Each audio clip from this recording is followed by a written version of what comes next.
இன்றைய வைகாசி அமாவாசை தினத்தில் சிவனடியார்களும் பக்த கோடிகளும் இங்கே நம்முடைய தவஞான பீடத்தின் சிவாவுக்கும் தவஞான ஈஸ்வரனுக்கும் தவஞான நந்தீஸ்வரனுக்கும் பிரபஞ்ச ஐஸ்வர்ய வாராகியினுடைய பீடத்தில் நீர் ஊற்றப்பட்டு இங்கே அபிஷேகம் செய்யப்பட்டு மனமகிழ்ச்சியோடு மக்கள் நிற்கின்ற காட்சியை நாம் காண்கின்றோம். இது எத்தனை பேருக்கு இந்த பாக்கியம் அமையும் என்ற அந்த தாய் சொன்னார்கள். அது உண்மை.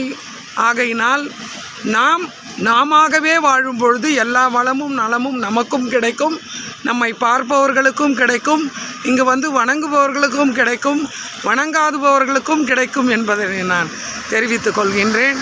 எப்பொழுதுமே நமக்கு கடமை என்ன கொடுத்திருக்கிறாரோ இறைவன் அதை செய்தாலே நாம் ஒரு நிலைக்கு வருவோம் என்பதை குடும்பத்தினருக்கும் சிவனடியார்களுக்கும் கூட நான் சொல்ல கடமைப்பட்டிருக்கின்றேன். மிக்க மனமகிழ்ச்சியாக இந்த அமாவாசை இருக்கின்றது என்பதை உங்களிடத்திலே தெரிவித்துக் கொள்கின்றேன். தவம் உளமாற மனதார வாழ்த்து உங்களுடைய அன்பு தவம்.